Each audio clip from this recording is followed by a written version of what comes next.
Welcome back. You're listening to Get Real with Bob and Stacy. You're joining us for our Leaders and Legends segment. And our guest is Mitzi Weinman, founder of Time Finder and author of It's About Time, Transforming Chaos into Calm, A to Z. Welcome to the show, Mitzi. Thank you for having me on. I want to dig a little deeper into Mitzi's background because she's pretty fascinating. She is the founder of Time Finder, as you said, and Time Finder offers approaches to personal productivity. As a coach, workshop leader, professional speaker, and author, she helps people develop good habits and techniques to reduce stress, which can result from procrastinating, feeling disorganized and overwhelmed, and rushing to get things done at work and or at home. That sounds familiar to me. Many of Mitzi's tips and techniques appear regularly in all kinds of publications and on TV, including U.S. News & World Report, Money Magazine, Forbes, Fox 25 News, Martha Stewart Living, Radio, Making a Living with Maggie on Sirius and XM, Investors Business Daily, Boston Business Journal, Women's Day, you name it. Some of her clients include New Balance athletic shoes, Reebok, WGBH, LoJack, Boston University School of Medicine. She earned her bachelor's degree from the Newhouse School of Public Communications at Syracuse University, and she is the author of It's About Time, Transforming Chaos into Calm, A to Z, and lives in Needham with her husband, son, and dog. So we have lots of questions for you. Bob and I were talking before we had you on, saying of all the people that we've had on our program, this is probably the one we need the most personally. Very true. So tell us about your transformation from procrastinator and disorganization to the life you have today. Well, it was kind of an interesting time growing up. My father put a sign on my bedroom door that read, "Cleanliness is next to godliness. Welcome to the gates of hell." That's awesome. Yeah. Yeah, he had quite a sense of humor. And the thing is that I was really pretty disorganized at home. I was they call me a slob. And I also was a huge procrastinator. I always put things off till the last minute, which caused an awful lot of stress. I was not ready or prepared when I went into my classes, and the anxiety just ensued. And then when I went off to school, off to college, I realized that I needed to make a change because it was really not healthy, the way I was approaching my schoolwork. And I decided to just create better habits. And once I did that, I was able to just think through what I needed to get done, and I was able to get things done when they needed to be done and not waiting until the last minute.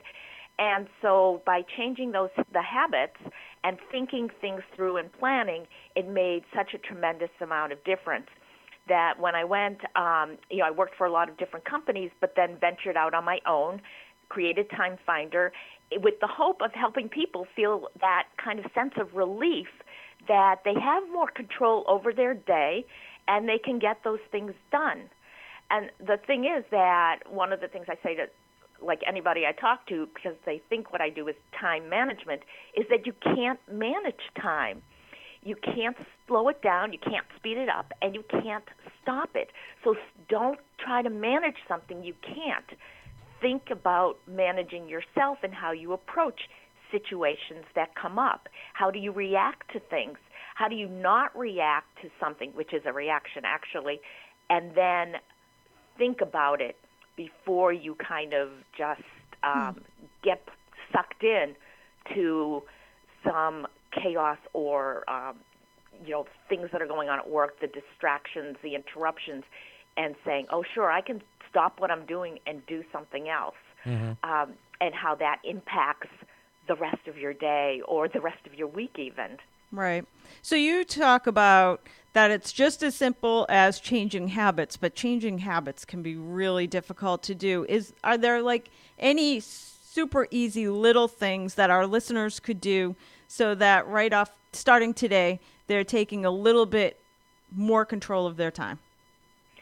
Sure. So one of the simplest things to do, and I say simple, and it may not be seemingly simple, but one of the things that somebody can do is to plan at the end of the day. Many times people will come into work and start to look around and see what they need to do, and then kind of look at the piles and look at the sticky things and kind of have a lot of stuff up in their head, which causes a lot of stress.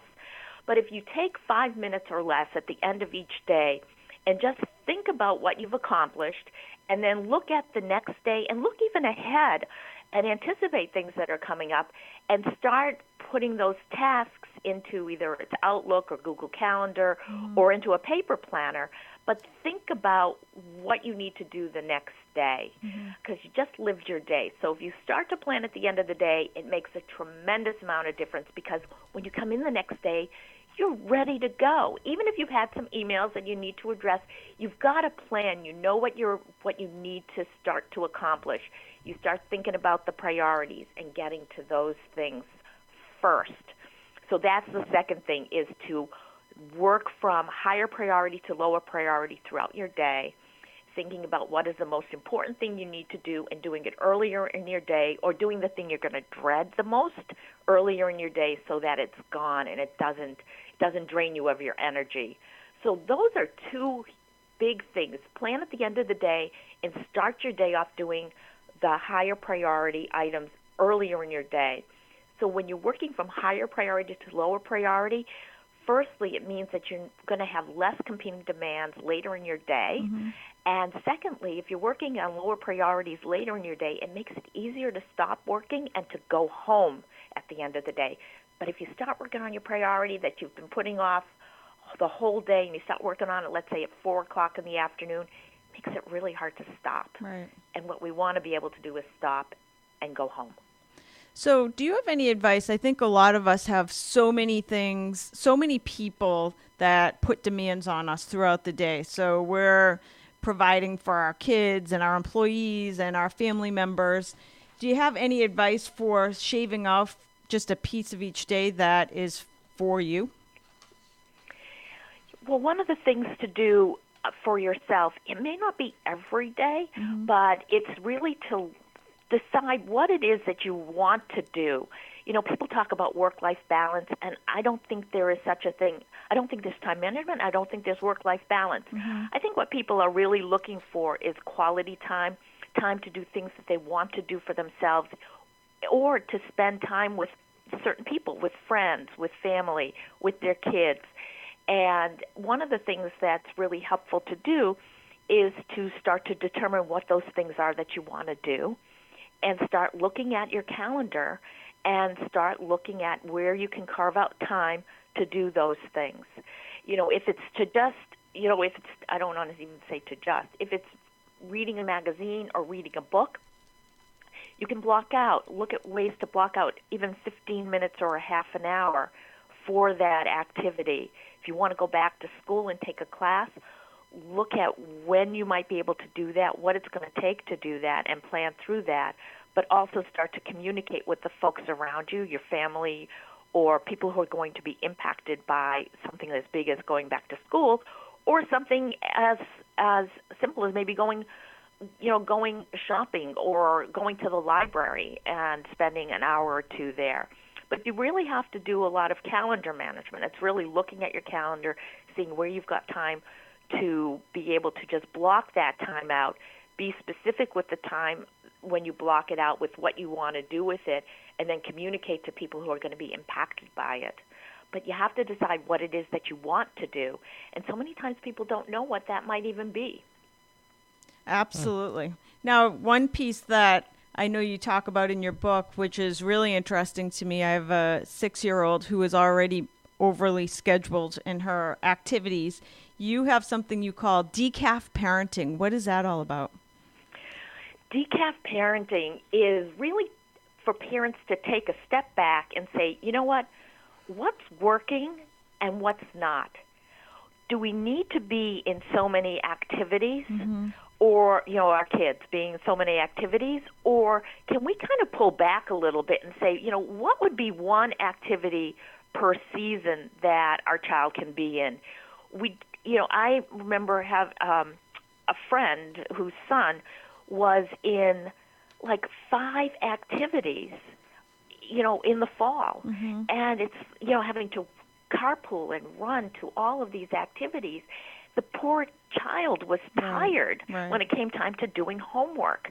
And so decaf parenting is really saying, I'm going to buck the trend of having to be always busy and have that be sort of like a, like the stature of I'm always busy, I'm always running around, and saying, no, I don't want to be busy, and I don't want to always be running around with my kids, and I don't want them always busy.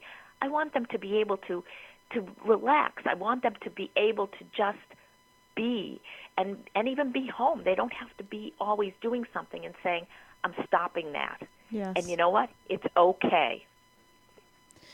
So do you have any advice for parents, speaking of children, on how we can help our kids be better organized?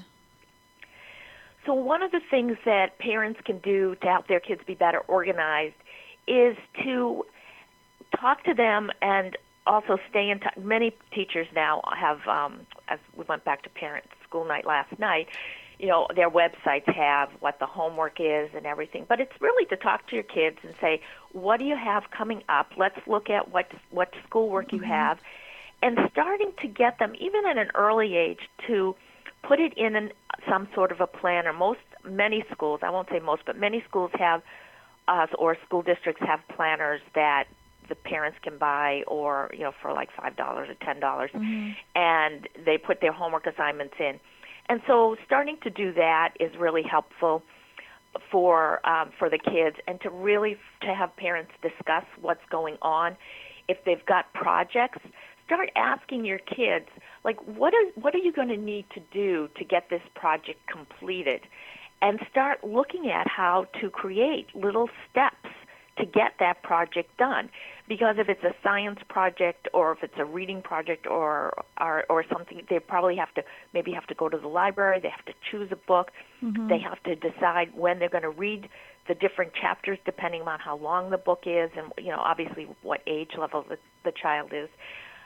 Or you might have to go to a hardware store or a Home Depot or something for a science project, and start planning and thinking about what are the small tasks that are going to lead up to the completion of whatever that project is. But the other thing is, with regard to kids and their homework, is to start looking at what will impact their ability to do their homework. If they're in piano lessons 3 times a week, or dance or gymnastics or sports, how is that going to impact when they've got a test coming up? And looking at and suggesting and asking them, let's see where you can block out some time to do some of the studying that you're going to need to do, because you're going to be at a weekend lacrosse tournament, or you're going to be in gymnastics class the night before, from 7 to 8, when you've got a test the next day. And start really anticipating and thinking those things through and talking to your kids about it. Right. And I think a lot of it is that as parents, we're so overly scheduled. I know for me, at the beginning of this year, I was on 8 or 9 charitable boards. And what I noticed is I was on all these boards because I'm terrible at saying no. So if somebody asked me to be on one, I would say yes. However, it got to a point where I was ineffective on all of them. So I would show up at a meeting, I'd listen, and then I'd leave the meeting and do nothing until the next meeting. So I got rid of all except for 2 of the boards, the ones I was most passionate about, and now I'm actually effective on those 2 boards. Do you have any advice for helping people learn how to say no? So that's one of the chapters in my book, The A to Z. Chapter N is no, chapter Y is yes, because I think they're both really important words to be able to say.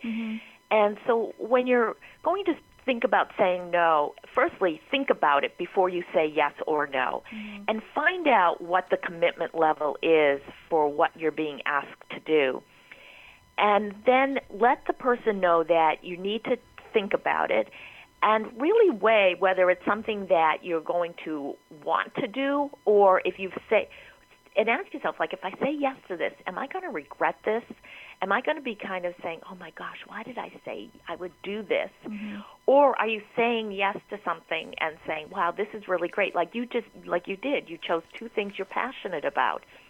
Also, think about why you're saying, why you want to do something or why you don't want to do something. One of the things is, if you're going to say no to somebody, there are kind of nice ways to be able to do it. I say positive, what I call a positive no.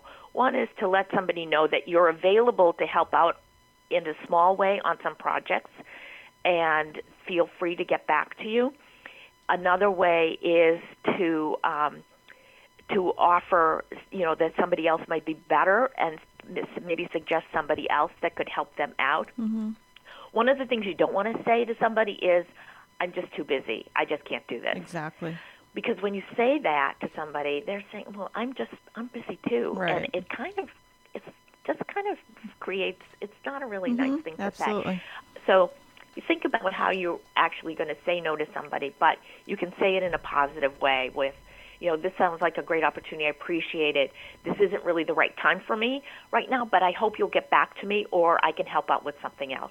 Wow. All great advice. We have with us Mitzi Weinman from Time Finder. Mitzi, where can people find out more about you if they're interested in bringing you in for coaching or a workshop or to speak at an event? And where can people buy your book? So people can find out about more about me on my website, which is timefinder.net. It's timefinder.net. And if I have a newsletter, if they sign up for it, they're going to get like 19 stress busters sent to them right away.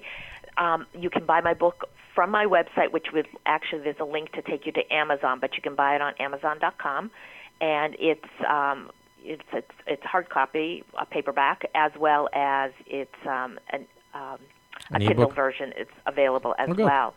So on Amazon.com, or to go to timefinder.net.